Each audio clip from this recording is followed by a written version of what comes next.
Hello, silver fans. This is T, and you're in the place to be for silver education, acquisition, and entertainment. And hey, the place to be today is Avon, Indiana, just west of Indianapolis, Indiana, the heartland of the Midwest.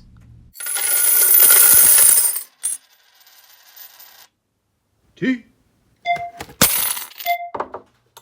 If you enjoy coin shop videos, be sure to subscribe. And hey, while you're at it, hit that like button if you appreciate the effort. Now, you're about to meet Tommy. He's one of the coolest coin dealers you'll ever meet.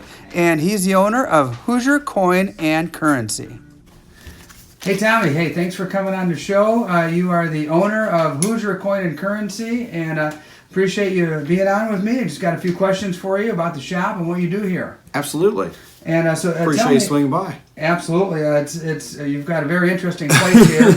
While you were helping some other customers, matter of fact, I'll pan down on just large bag of stuff you just bought, and we just got some treasures. Yeah, I was in the position to kind of watch you make that purchase. And how is business? And a lot of you coming through the door. Strong. It's good. Yeah, business is slamming. Okay. And tell me a little bit about the history of the shop. How long have you been at it? So, I have collected since I was a little kid. Got into it when I was about maybe 8 years old. Looking through coins that were in a piggy bank. And there was a Canadian cent in there, which was different from anything else I'd seen. So it kind of piqued an interest. At that point in time, actually the antique shop that's next door, it used to be located on the other side of town near a grocery. So when Mom would go in the grocery, I'd go in the antique shop, pick around stuff that was in there, and sometimes buy stuff, and didn't obviously ever think that it would be a business or anything like that. When I went to college, I started selling some of my collection to put some money in my pocket, and then about 8 or 9 years ago, a gentleman that I had been doing business with, unfortunately, I was diagnosed with terminal cancer. And as he was getting out of the business, I ended up buying his inventory, and I didn't want to set up where he was located because it wasn't convenient for me. So we ended up opening up the shop down here and said, hey, let's do it to it. I've been to a lot of shops all around the state of Indiana, and you're one of the younger shop owners I've ever met. And you're probably one of the younger guys in the business, wouldn't you say? There's some young guys. Okay. There are guys even younger than I am in this area. There's another gentleman, his name's Sam Schaefer. I don't know if you get a chance to meet with Sam or not. Sam, I think, is maybe 5 or 6 years younger than I am. No kidding. And Avon, that was over at Lost Dutchman, is considerably younger than I am. There's another shop in Ellettsville. The guy there is actually younger than me. So Indiana has some younger dealers. Well, that gives me hope for the future of the hobby of coin collecting and also the lifestyle of silver stacking. Speaking of that, what's your ratio? Do you get more stackers walking in the door, more numismatic folks? So that's tough. It seems to have changed since the shutdown with the COVID and everything. When they shut the country down, I saw a lot more stackers than I ever did before. We have, what do you think, Joe? There's probably a dozen people coming here pretty regularly that buy what I would say heavily. Yes. And then we have a couple guys that, every paycheck they'll buy an ounce or two, put it back. And then there's other guys that, unless you've got a bucket load, they don't even want to look at it. Wow. So I'm totally fine with having customers at all levels as far as that goes. I've seen way more stacking lately than usual. Very good. And you're by appointment only here? So, yes and no. So I'm generally here Monday through Friday. It is a small place, and we're kind of like what you experienced, where Emily brought in this stuff, and it might take an hour or two to chew through it. So I do try to do that just so that we've got time to do business, and people don't end up having long waits. If it's a transaction that we can do really quickly, you don't necessarily need an appointment, but if you're looking to talk and have some one-on-one attention, I would definitely recommend that. Okay, got it. And you've got quite a selection. As you were helping that couple that was here earlier, I was looking around, and you've got, seems like a little bit of everything. Do you have like an antique bug to you as well? A little bit, yeah. We do have that a little bit. As I said, there's an antique shop next door, so we get some overflow from there. Different things may pique an interest. Sometimes collections have different items. This was in here. Let's see, it's in this box, just to give you an idea what we're talking about. So bought this collection, and it had an item in here that's not a coin, but it's a cool item. Yeah. It's a Theodore Roosevelt campaign thing. Okay. And it's an original. It's a fun thing. Yeah, we'll put a close-up on that. That is a really cool piece. I'm guessing the guy may have picked it up on the internet or something like that, but collections, a lot of times they'll have interesting items like that. Mm-hmm. And so, do you consider yourself a collector yourself, or personally? Do you put stuff away in your personal collection, or does it just come through and you buy and sell everything? I don't collect a ton of things. I used to collect a lot more, and when you get to doing it like this, where there's things coming in all the time, nonstop, obviously can't afford to keep everything. Sure. So I think you discriminate a little bit more as far as what gets kept back and then what moves. I do have a collection that has some things in it. Medals and tokens I like actually more than the coins. Okay. To me, they're a little more unique. I have some silver that I've put back. As far as the halves and quarters and all that stuff, it's stacker stuff to me. It's not anything I'm like attached to it or anything like that, but I do have some that I keep on to. Yeah, the stacking has really taken off, and people do it for lots of different reasons. I'm a saver. I enjoy putting it back to save for a rainy day, or maybe something big down the road, or maybe even pass on to my kids. What kind of stories have you heard when you walk in with the stackers? Or there's prepper stackers or savers? You probably get it all, huh? We've heard a little bit of everything. There's a group of customers that believe there's going to be a big, global reset, and that when that happens, that we'll be on a gold or silver standard. There's other people that feel like they could wake up one day and the dollar have no buying power. I don't think that's in our near future, but it's not impossible. It's happened, unfortunately, to people in other parts of the globe.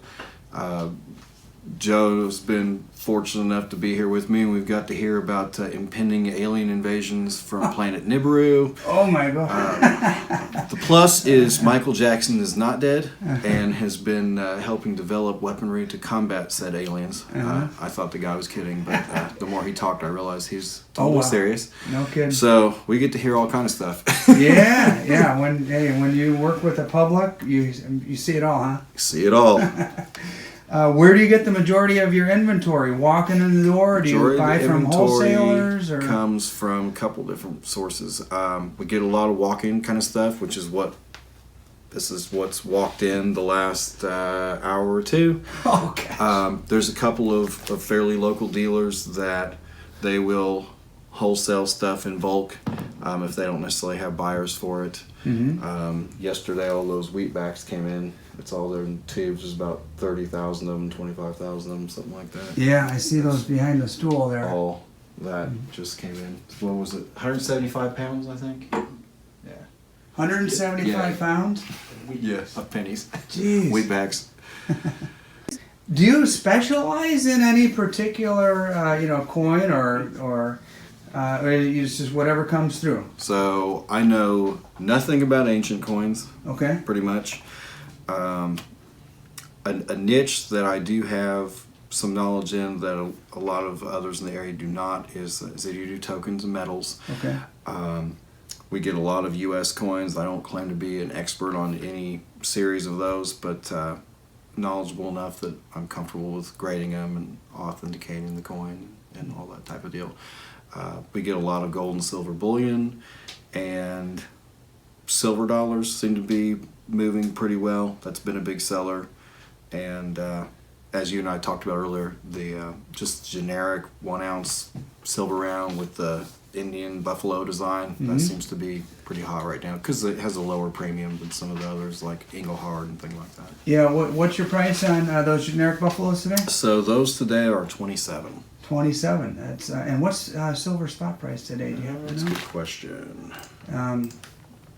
Spot. Showing spot at $23.67 at the moment. Okay, so that's a good deal there. What would you say to newbies? There's content. It seems like my channel has been growing. Other silver stackers on YouTube have been growing. A lot of people are getting into this lifestyle, as I call it. What would you say to the new silver stacker out there? Any advice? So there are outlets you can buy from online. If you get into buying online, just be sure you know who you're buying from, because there's lots of fake material out there. Matter of fact, Joe, if you'd grab those boxes of the fake ones, we'll let them see that stuff. I'd like to see that. But if you have a local dealer, try and build a relationship there. You're probably going to get better deals on the local level where there's less overhead. They're not going to be competing with, say, like an Atmex as far as inventory goes. You might not have as much variety, but you're going to have a lower overhead. This is an example of things that people have unfortunately bought. They got them online and they probably thought they were getting a really, really great deal. That's a lot of stuff. Anytime you see a silver bar in a thick case like this, chances are it's not good. And the reason why I say that is because places like Silvertown, for example, they don't issue these bars in these cases. They come in a flexible, soft cello type case. Right. A lot of the places in China that put these things on like Wish and Alibaba, Express, whatever, they put them in these thick cases. So if you see a silver bar in a case like this, it doesn't mean it's fake, but it's a bad sign. Yeah. Other language to look for, this fine German silver. So German silver has 0 silver content. That's no good. Wow. But there's a bunch of stuff in here that's good examples of things that are how shameful that good. people would spend their hard-earned cash. The person that bought that, they paid like $30 an ounce for that when silver was like $35 at the time, so they thought they were getting a really good deal. Yeah, it's too good to be true. It probably is, huh? Very much so. Wow.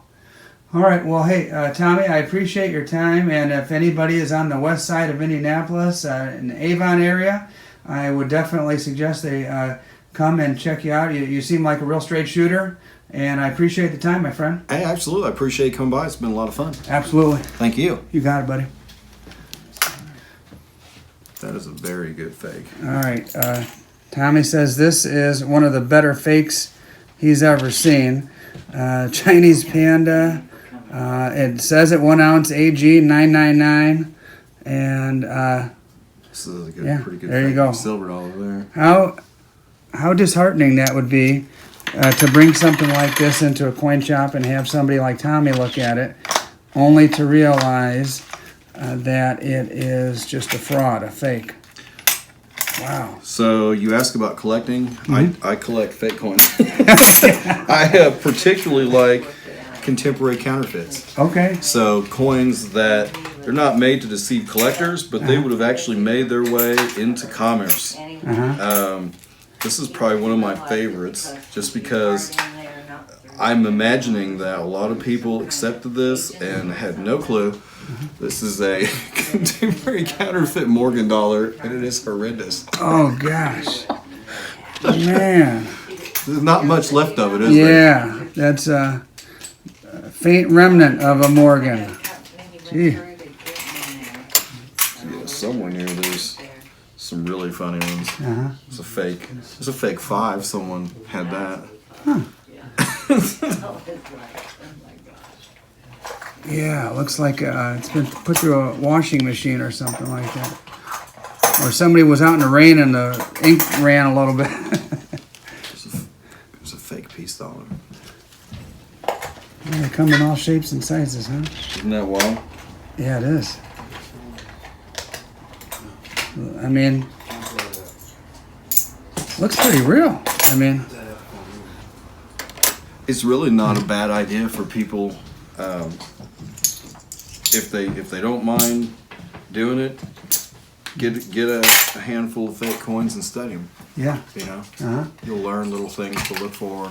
Well, I've got viewers all over the world, and they've just seen some good examples, and I don't know too many other channels that have shown examples like that, so thank you for the education. That's absolutely. One of the 3 pillars of my program is education, acquisition, and entertainment, and that was certainly an education and very entertaining as well. as far as acquisition goes, I'm going to sign off the video and then pick out some stuff and then show my viewers at the end what I walked away with here. Awesome. All Sounds right, great. Thanks, buddy. Appreciate it. Fun thing. This is a low ball coin. Someone probably sent this in hoping to get a grade of a poor 1, which would be the lowest grade. PCGS has a registry set where people will build sets of the nicest coins that are out there. There's also people that build registry sets for the least nice coins. And so they're wanting to get coins that grade a 1. It's really tough for a coin to grade a 1 because it has to get a lot of wear and it can't be damaged. So you can't have a coin that's clean or polished or bent or anything like that. So it has to be just straight up legitimate wear. And someone sent that and managed to get themselves a fair 2. It's kind of like some guys like hot rods that are all decked out and look beautiful, and other guys like rat rods that are crusty around the edges. same thing for coins, huh? Absolutely. This has been a real education. Perfect. Thanks for sharing that one. I'm curious. I'm going to see if this is the lowest grade. 1901. We've sold some lowball Morgan dollars before and had them do surprisingly really well. Huh. Yeah, I've never heard of such a thing. Let's see here. So what you're going is the registry where people have... There are 5 coins graded a 2, and there are no coins graded a 1. So this is the worst known example. Wow, and only 5 in the world. So far, only 5 meet that criteria. Learn something new. So somebody was building a lowball set, and they couldn't afford an example that looks like this. Then you go the opposite way and go lowball with it. Yeah. All right, buddy. So we have a lot of customers that come in, and they'll say, "Hey, hook me up with $10 face and 90," or like Shane usually gets $50 face and dimes, and when we get to 90%, as long as it's legit, it goes in those hoppers. There may be some nice coins in there. The idea is that when somebody buys it and they're going through it, that it's not all slicks, it's not all coals. You might find some unks or some proofs or something decent. So I think it's okay for people to find nice stuff. It gives them a good feeling. Absolutely. Okay, well, speaking of that junk, I am going to show what I purchased here at the end of my video. I've got 1, 2, 3, $4 in, wait a minute, that's $5. $5 in junk silver, and I appreciate Tommy and for the time. And like I said, definitely come check him out here in Avon if you're ever in the Indianapolis area. Thanks for watching, everybody. T.